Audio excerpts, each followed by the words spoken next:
This is Audiobook Caboodle YouTube channel. Click on the subscribe button and listen unlimited audiobooks anytime, anywhere. Section 6 of The Art of Conversation, 12 Golden Rules by Josephine Turck Baker. Golden Rule number 6. Be not continually the hero of your own story, and on the other hand, do not leave your story without a hero.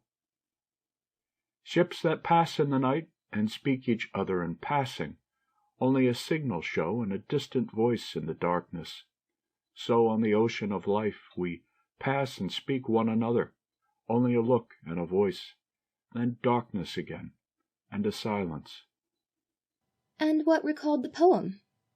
I was thinking of the people whom we meet, and who speak us in passing, people whom we may never meet again, but whom we never can forget.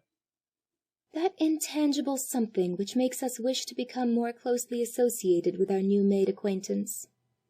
What is it? It is indefinable. We meet someone at the theater, at the club, at the social function, and there lingers with us for many days the remembrance of the few brief moments in which we felt that we were as twin spirits, moving musically to a lute's well-ordered law.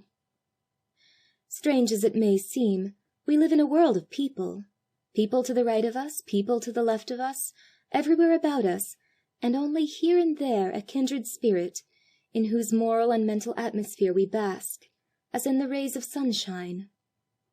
This something that makes us feel that only the element of time is needed to make of our newly formed acquaintance a friend that shall last through life. What is it? A warm hand-clasp, a friendly word, and in one brief moment that mysterious something that clouds the soul is thrown aside, and in our sky a new star appears, as fixed as Polaris in the heavens. When we have an experience of this kind, although we may have interchanged but few words with our friend, we feel intuitively that we could spend many hours together, and that we should never tire of exchanging ideas. Yes, but does this not presuppose a mind stored with those treasured thoughts about which we were speaking in our last conversation? Possibly, in a sense. But first of all, it presupposes harmony of taste, of feeling, of ideas. This does not mean, of course, that each shall agree with the other in all essentials, but that each shall have the same broad and intelligent way of looking at a subject, and a consideration each for the other's opinions. I think, though, that as a basis for harmonious intercourse, there must be an elimination of self. No one who is thoroughly selfish can interest anyone but himself. It seems to me that the ideal relation between friends presupposes an entire elimination of self. Not necessarily so. One of the most tiresome persons that I know is a gentleman who never refers to himself, to his aspirations, or to his plans, and for this reason he fails entirely to awaken in his listener any interest in his personality whatsoever. He is the antipode of the person who talks only of what interests him. The person who uses discretion will not avoid all reference to himself, nor will he continually make himself the hero of his own story. It behooves us all to examine ourselves, and if we have either one of these faults, to rid ourselves of it at once. In directing the trend of conversation, the tactful person will choose topics of mutual interest.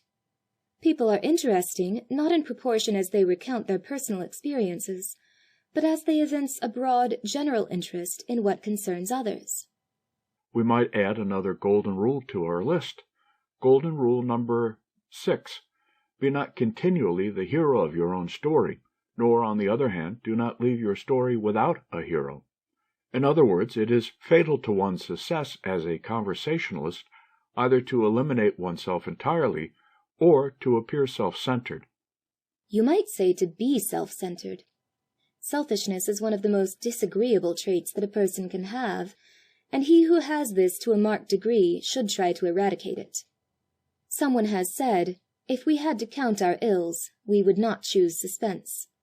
We might add, if we had to choose our faults, we should not choose selfishness. A person may observe all the golden rules that we have enumerated, but if he is at heart a selfish person, his conversation will lack the charm that emanates from the whole-souled individual, whose first thought is to interest and entertain others. Let us cultivate an unselfish spirit, for without this, our words will be but as sounding brass and tinkling cymbals. End of section 6. This was Audiobook Caboodle YouTube channel presentation. For full audiobook, check out our playlist section. Links in description below.